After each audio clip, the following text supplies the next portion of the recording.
44 օրյա պատերազմի մասնակիցներից Կորյունի և Գևորգի մայրը մի բան պատմեց ուրեմն, ասաց կռվի ժամանակ որդիներիս և կռիվ է ուղարկում, ասեց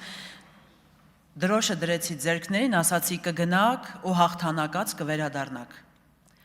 ասաց վերադարձան որդիներս, բայց դրոշները իրենց վրա դրած։ Նախ ուզում եմ փառք տալ Կորյունին և Գևորգին, ովքեր իրենց կյանքը չեն խնայել իրենց հայրենիքի համար,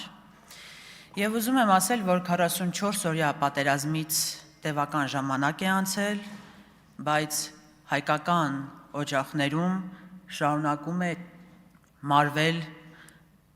լույսերը, և մարդիկ, ովքեր իրենց որդիներին ուղարկել են բանակ, ստիպված են լինում Պաշտպանության նախարարությունից զանգ ստանալ և ասել և լսել, մենք ձեզ ցավակցում ենք, ձեր որդին մահացել է կամ զոհվել է ոչ մարտական պայմաններում։ Ուրեմն նախ ես ուզում եմ բոլոր սգագիր ընտանիքներին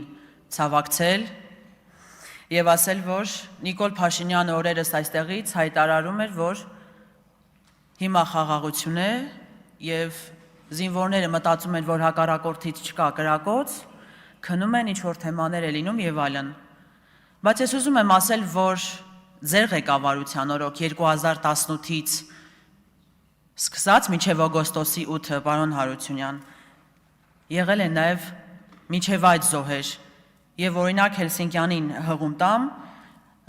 2018-ից 2025 թվականներին ոչ մարտական պայմաններում 427 զինվոր է մահացել։